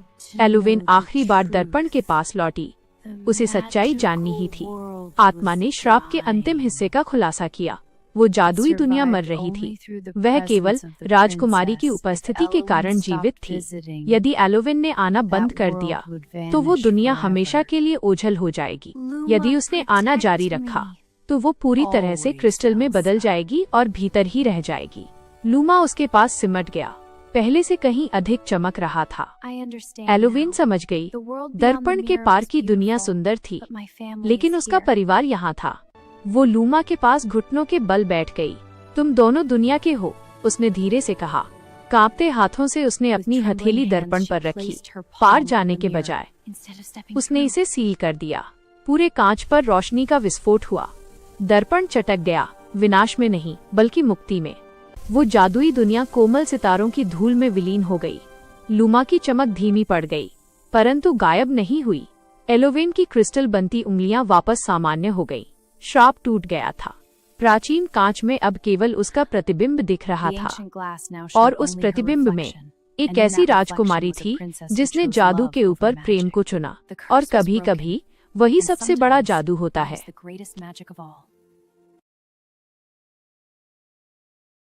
राज्यों के उदय और पतन से बहुत पहले एक गुप्त स्थान था जिसे इटर्नल गार्डन, अनंत उद्यान के नाम से जाना जाता था। एक ऐसा बगीचा जहां पैदा होने वाले हर फूल में जादू था और हर प्रकार के फूल की रक्षा एक राजकुमारी करती थी। 7 राजकुमारियां, 7 फूल, नियति से बंधे 7 दिल। वे केवल राजघराने के सदस्य नहीं थे, वे स्वयं जीवन के रक्षक थे। लेकिन सबसे सुंदर बगीचा भी आने वाले तूफान को छिपा सकता है। राजकुमारी रोजलिन गुलाबों पर शासन करती थी, प्यार के गुलाब, साहस के गुलाब, वे गुलाब जो दुख में भी खिलते थे। लेकिन गुलाबों में कांटों की एक वजह थी। रोजलिन जानती थी कि प्यार शक्तिशाली है, फिर भी नाजुक है। हर भोर वो लाल खेतों में टहलती थी, हर पंखुड़ी में आशा की फुसफुसाहट भरती थी। उसका मानना था कि प्यार बगीचे की हमेशा रक्षा कर सकता है। वह गलत थी। राजकुमारी लिलियाना पवित्रता के कुमुदिनी लिली पर शासन करती थी। उसके फूल चांदनी में चमकते थे और टूटे हुए दिलों को चंगा करते थे।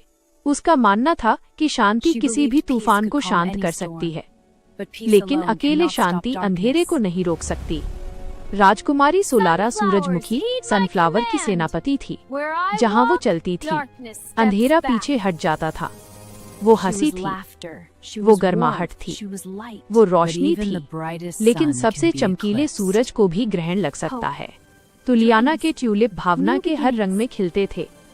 आशा, सपने, नई शुरुआत। उसका मानना था कि कल हमेशा आएगा, लेकिन कल अनिश्चित था। मैरीबेल के गेंदे मैरीगोल्ड आंतरिक अग्नि से जलते थे। वे बगीचे की सीमाओं की रक्षा करते थे। वह शक्ति थी, वह वीरता थी, लेकिन एकता के बिना शक्ति जीत नहीं सकती।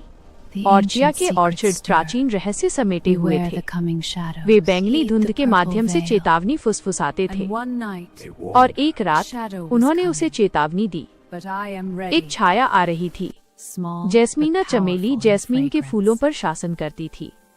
छोटी, कोमल, लेकिन सुगंध में शक्तिशाली। उसका मानना था कि दयालुता सबसे मजबूत जादू है। वो जल्द ही इसे साबित करने वाली थी। एक रात आसमान धूसर हो गया, नदियों ने चमकना बंद कर दिया, फूल मुरझाने लगे। आग से नहीं, पाले से नहीं, बल्कि अलगाव से। राजकुमारियां दूर हो गई थीं। हर कोई अपने स्वयं के फूल की रक्षा कर रही थी, यह भूलकर कि वे एक ही बगीचे का हिस्सा थे। इटर्नल गार्डन मरने लगा। रोजलिन घुटनों के बल बैठ गई क्योंकि गुलाब धूल में बदल गए थे। लिलियाना की लिली धुंधली पड़ गई, सोलारा के सूरजमुखी झुक गए, और उस सन्नाटे में वे समझ गए, कोई भी फूल अकेला जीवित नहीं रहता। हाथों में हाथ डाले, सातों राजकुमारियां एक बार फिर साथ खड़ी हुईं। गुलाब, लिली, सूरजमुखी, ट्यूलिप, गेंदा, ऑर्चिड, चमेली, 7 रंग, एक दिल। उनकी शक्तियां विलीन हो गईं।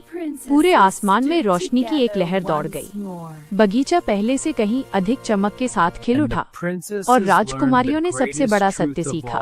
प्यार शक्तिशाली है, शांति सुखदायक है, रोशनी गर्म है, आशा सुंदर है, शक्ति साहसी है, रहस्य बुद्धिमान है, दयालुता कोमल है, लेकिन साथ मिलकर वे अजेय हैं। और इस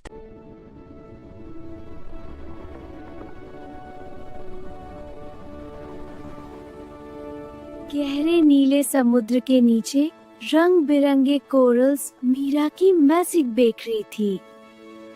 मुझे केक और पेस्ट्री बनाना बहुत पसंद है। देखो कितना सुंदर बना है। हाँ, बिल्कुल परफेक्ट। नमस्ते, मैं मीरा मरमेड हूँ। बहुत पसंद है। मैं समुद्री शैवाल से क्रीम बनाती हूँ और सीपीयू से ओवन तैयार करती हूँ। अब सीपीयू से ओवन तैयार करती हूँ। और अब मीरा, तुम एक बेहतरीन शेफ हो। इतना सुंदर केक। क्या मुझे एक टुकड़ा मिल सकता है? मेरा स्पेशल सी चॉकलेट केक। डॉल्फिन, तुम आ गए। चलो इसे साथ मिलकर बनाते हैं। नेपच्यून का जन्मदिन है और पूरे अंडर वाटर किंगडम में कोई भी केक बनाना नहीं जानता। तो फिर आज की पार्टी मेरी बेकरी में होगी। मीरा ने ठान लिया कि वह ऐसा केक बनाएगी जिसे पूरा समुद्र याद रखेगा। मैं अब समुद्री स्ट्रॉबेरी डालती हूँ, फिर मोती शुगर और स्टारफिश स्प्रिंकल्स। विशाल 3 लेयर केक बनाना शुरू किया। बहुत अच्छा। हाँ, अब इसे सजाते हैं। मुझे छिड़कने दो। मीरा, क्या शानदार केक बनाया है तुमने। मैं तो इसे अभी खा जाऊंगा।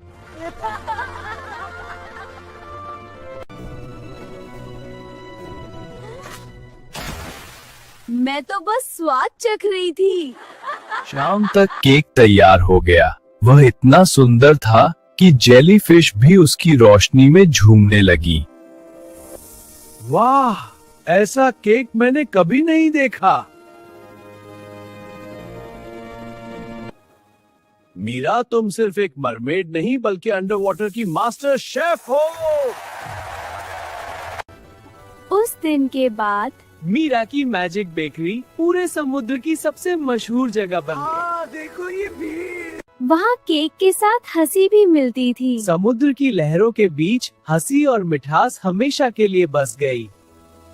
इससे पहले कि उन्हें राक्षस पुकारा जाता, मेदुसा पूरे यूनान की सबसे सुंदर स्त्री थी। उनकी सुंदरता केवल उनके चेहरे में नहीं बल्कि उनके हृदय में थी। उन्होंने देवी एथेना के भव्य मंदिर में सेवा की और निष्ठा, पवित्रता और भक्ति का वचन दिया। लेकिन सुंदरता कभी कभी खतरों को निमंत्रण देती है और समुद्र की गहराइयों से पोसीडन ने उन्हें देखा। समुद्र के देवता ने मेदुसा को चाहा, प्रेम के लिए नहीं बल्कि उसे पाने के अहंकार के लिए। एथेना के पवित्र मंदिर के भीतर कुछ भयानक घटित हुआ। वह मंदिर शांति के लिए था, लेकिन उस दिन वो पीड़ा का साक्षी बना। मेदुसा दया के लिए चिल्लाती रही, पर देवता मौन रहे। एथेना ने अपने मंदिर का अपमान होते देखा और उनका क्रोध सूर्य से भी अधिक प्रज्वलित हो उठा। लेकिन समुद्र के देवता को दंड देने के बजाय उन्होंने मेदुसा को दंडित किया। उनके सुनहरे बाल उलझकर मुड़ने लगे, उनकी सुंदरता फीकी पड़ गई और सांपों ने उनकी जगह ले ली। जो भी पुरुष उनकी आंखों में देखता वो पत्थर बन जाता। नफरत के कारण नहीं बल्कि एक श्राप के कारण वह भागकर एक सुनसान द्वीप पर चली गई, जहां पत्थर की मूर्तियां ही उनकी इकलौती साथी बनी। वर्ष बीतते गए जब तक कि पर्सियस नाम का एक नायक वहां नहीं पहुंचा। उसे उस राक्षस का वध करने के लिए भेजा गया था, पर वो नहीं जानता था कि जिसे वो राक्षस समझ रहा है वो कभी एक पीड़ित लड़की थी। पर्सियस ने कभी उन्हें सीधे नहीं देखा, केवल उनके प्रतिबिंब का उपयोग करते हुए उसने अपनी तलवार उठाई और एक अंतिम सांस के साथ मेदुसा के दुखों का अंत हो गया। इतिहास ने उन्हें राक्षस कहा, लेकिन किंवदंतियां फुसफुसाती हैं कि वो एक ऐसी लड़की थी जिसे देवताओं ने धोखा दिया था। कभी कभी असली श्राप अन्याय होता है। बहुत समय पहले एक जादुई आकाश साम्राज्य में अकल्पनीय धन और शक्ति के साथ जन्मी एक परी रहती थी। चमकते बादलों से बहुत दूर जलते पहाड़ों के पास एक और परी रहती थी, अकेली, गरीब और विस्मृत। हालांकि उनकी दुनिया अलग थी, लेकिन नियति चुपचाप उन्हें एक साथ लाने की तैयारी कर रही थी। राजकुमारी डायमोरा प्रकाश और क्रिस्टल से बने महल के भीतर रहती थी। वो जहाँ भी जमीन को छूती वहाँ हीरे उगाते, चमकदार, सुंदर और अनंत। हर कोई उसकी शक्ति की सराहना करता था, लेकिन कोई नहीं जानता था कि वो वास्तव में कितनी अकेली थी। कठोर ज्वालामुखी भूमि में अग्नि परी फ्लेरीन रहती थी। वो अपनी आग का उपयोग धन के लिए नहीं बल्कि खाना पकाने, जीवित रहने और खुद को गर्म रखने के लिए करती थी। जीवन कठिन था, फिर भी उसका हृदय दया और साहस से जलता था। डायमोरा विलासिता, संगीत और प्रशंसा से घिरी हुई थी। फ्लेरीन ने तूफानों, भूख और ठंडी रातों का अकेले सामना किया।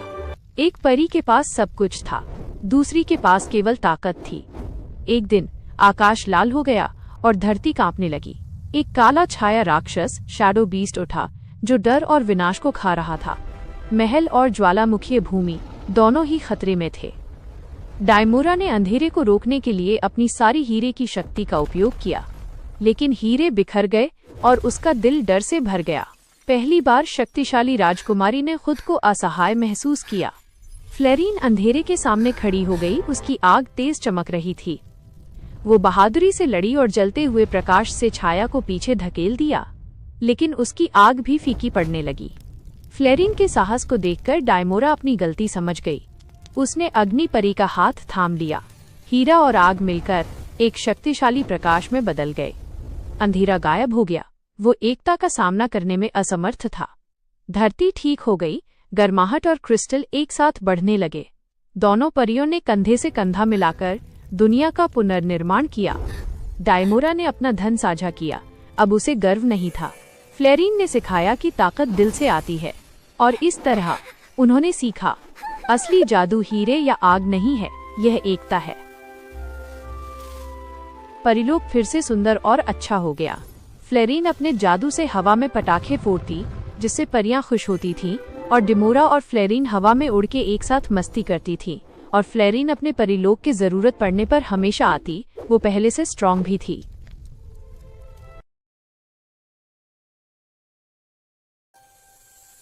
स्वागत है आपका स्टोरी स्फीयर में, जहां हर कहानी एक नई दुनिया का दरवाजा खोलती है।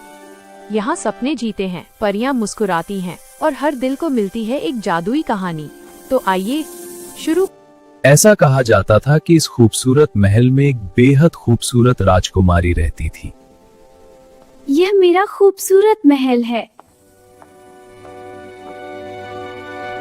राज्य सूर्य की राजकुमारी आर्या बहुत दयालु और सुंदर थी, लेकिन उसके दिल में एक खालीपन था। कितना सुंदर मौसम है, काश मेरे साथ कोई होता, मैं अकेली हूँ। काश कोई ऐसा हो जो मुझे मेरे दिल से समझे, जो मुझे सिर्फ राजकुमारी नहीं बल्कि आर्या समझे। तभी अचानक हवा चली और बगीचे के फूल झूम उठे। उसी समय पड़ोसी राज्य का राजकुमार वीर, अचानक उसकी सी नजर महल के बगीचे पर पड़ी। यह जगह कितनी खूबसूरत है, और वो कौन है? आप कौन हैं? मैं राजकुमार वीर हूँ, और शायद मेरी किस्मत मुझे यहाँ लाई है। आर्या, जब मैं तुम्हारे साथ होता हूँ तो मुझे भी तुम्हारे सुकून मिलता है। दोनों बगीचे में साथ चलते, हंसते और सपने देखते। हाँ, यह बगीचा जादुई है। तुम्हारे साथ हमेशा यह बगीचा कितना सुंदर है। हाँ, और तुम्हारे साथ ये और भी खूबसूरत लगता है। तुम्हारे लिए गुलाब। एक दिन वीर ने आर्या को उसी बगीचे में बुलाया। मैं तुमसे बहुत प्यार करता हूँ, क्या तुम मेरी पत्नी हाँ बनोगी? वीर, मैं इसे अपना सौभाग्य मानूंगी। राजकुमारी आर्या, क्या आप मुझसे विवाह करेंगी? हाँ वीर, मैं आपसे विवाह करूंगी। पूरा राज्य खुशियों से भर गया। महल में शहनाइयां बज रही थी। मेरे प्रिय साथियों, आज हम यहाँ खुशी मनाने के लिए इकट्ठा हुए हैं, तो आइए मिलकर जश्न मनाएं। अब से हमेशा साथ। हमेशा। कुछ समय बाद महल में एक नन्ही किलकारी गूंजी। ये हमारी प्रेम की निशानी है। हमारी छोटी सी परी।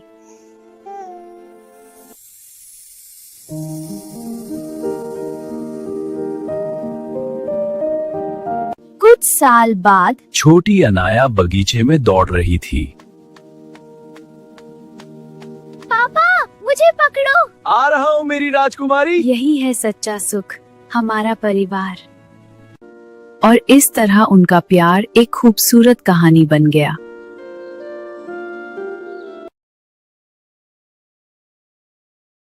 परीलोक में एक खास जगह थी, ग्लैमोरिया ग्लो स्टूडियो, जहां जादुई मेकअप और डिजाइनर कपड़े बनाए जाते थे।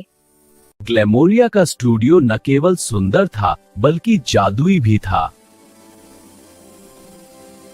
वहां हवा में सुंदर जादू उड़ता था और अलमारियों में रंग बिरंगे कपड़े रखे होते थे। ग्लैमोरिया सिर्फ मेकअप आर्टिस्ट नहीं थी, बल्कि सबसे मशहूर फैशन डिजाइनर भी थी। देखो मेरी नई डिजाइन, वाह कितनी सुंदर। सौंदर्य सिर्फ चेहरे में नहीं, आत्मविश्वास में होता है। धरती पर एक लड़की है जिसे तुम्हारी जरूरत है। मिया स्कूल के वार्षिक फैशन शो में हिस्सा लेना चाहती थी, लेकिन उसे खुद पर भरोसा नहीं था। मैं बाकी लड़कियों जैसी खूबसूरत नहीं हूँ। तभी कमरे में हल्की चमक फैली और ग्लैमोरिया प्रकट हुई। खूबसूरती तो लिबास से आती है। आप कौन है? मैं हूँ ग्लैमोरिया, तुम्हारी चमक जगाने आई हूँ। मिया तैयार हो जाओ। हाँ ग्लैमोरिया। वाह सुंदर है। ये सच में मैं हूँ? हाँ, बस तुम्हारी असली चमक बाहर आई है।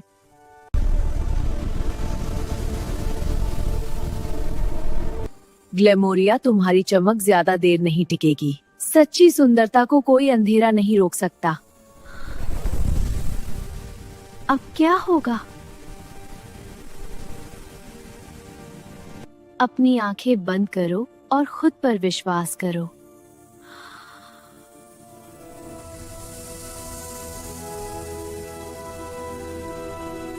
ये कैसे संभव है? क्योंकि इसका जादू दिल से आया है। मीरा, हाँ, कितना अच्छा लगा। हाँ, बहुत खुशी हो रही है।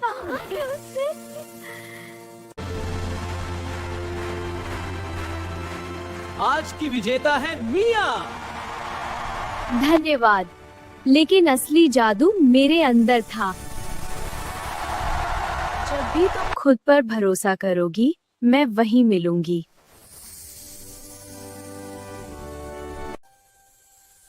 स्वागत है आपका स्टोरी स्फीयर में, जहां हर कहानी एक नई दुनिया का दरवाजा खोलती है। यहाँ सपने जीते हैं, परियां मुस्कुराती हैं और हर दिल को मिलती है एक जादुई कहानी। तो आइए शुरू करते हैं द स्टोरी। मानव दुनिया से छिपा हुआ वहाँ एक जादुई जंगल था। एक नदी की परी रहती थी। वह नदी और मछलियों की देखभाल करती थी। नदी की परी की एक मित्र वन की परी थी, लेकिन वे अब दुश्मन थीं, पर भाग्यवश वे पड़ोसी बन गईं। यह वन परी है। वह सुंदर और दयालु है। वह पौधों की देखभाल करती है। एक दिन वह नदी के पास गई, जहां उसने नदी की परी को देखा। ये जंगल मेरा है। जल परी, तुम्हारी नदी का पानी। वन परी, समस्या तुम ही हो। मैं तुमसे कभी दोस्ती नहीं करूंगी। मैं भी नहीं। हम हमेशा दुश्मन रहेंगे। एक दिन जंगल और नदी काले और लाल रंग के हो गए। एक राक्षस उन्हें खा रहा था। कैसी भयानक शक्ति है! यह लोगों पर हमला कर रही है। हमें इसे रोकना होगा। मेरा पानी काला हो रहा है। ये लोगों पर हमला भी कर रहा है। मैं अंधकार का राजा हूँ। मुझे कोई नहीं रोक सकता। अगर हम अलग अलग लड़ेंगे तो वो हमें हरा देगा। हमें अपनी दुश्मनी भुलानी होगी। सिर्फ लोगों और प्रकृति को बचाने के लिए। हाँ, आज से हम सब मिलकर लड़ेंगे। हम सबसे बड़ी शक्ति हैं।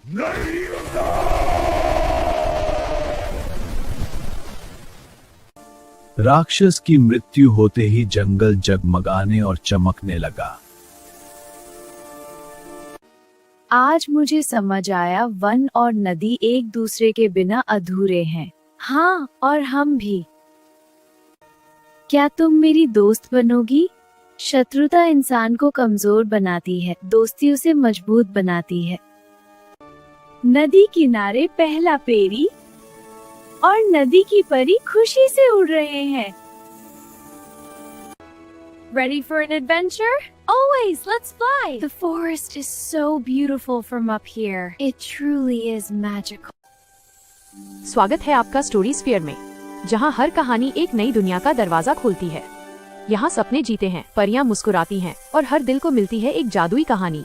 तो आइए शुरू करते हैं द स्टोरी। एक सुंदर रोशनी से जगमगाते महल में चांदनी नाम की एक छोटी राजकुमारी रहती थी। वह बहुत सुंदर थी। महल शांत, खुशहाल और जादुई घेरे से घिरा हुआ था। किसे पता था कि एक जादूगर उन पर हमला करने वाला है। छोटी राजकुमारी आकाश में उड़ती थी और लुका छिपी खेलती थी। छोटी राजकुमारी बड़ी हो गई और वह बहुत खुश और चंचल थी।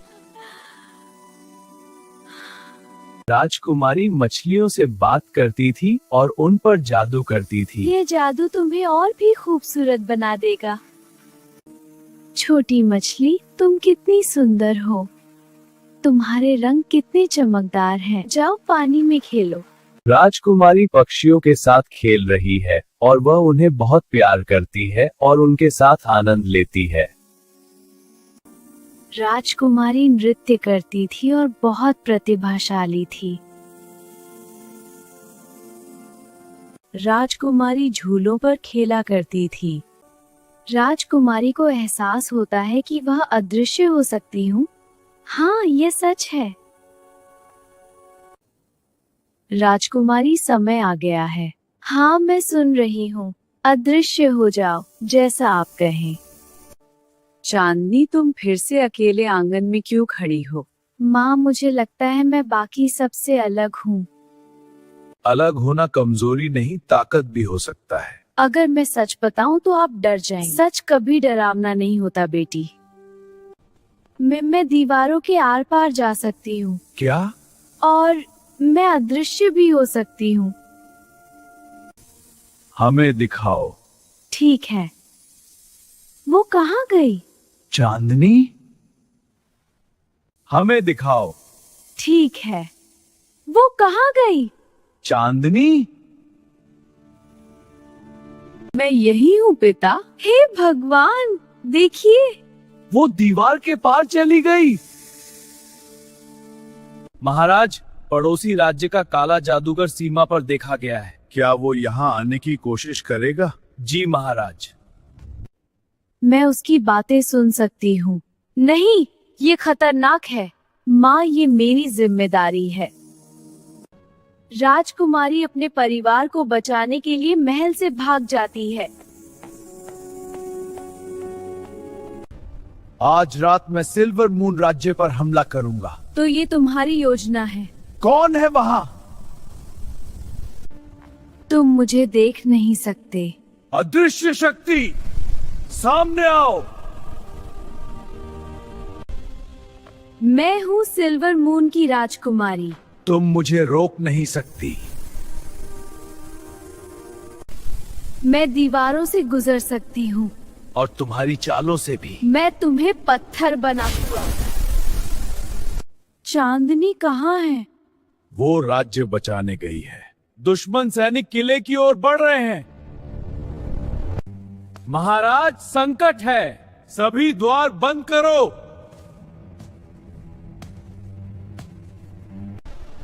महल के पहरेदार दरवाजा बंद कर रहे थे। अब तुम फंस गई हो। मैं कभी फंसती नहीं।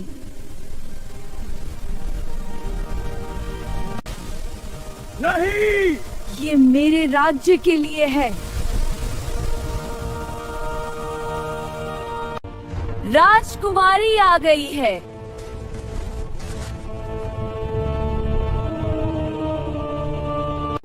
मेरी बहादुर बेटी, मैंने सिर्फ अपना कर्तव्य निभाया।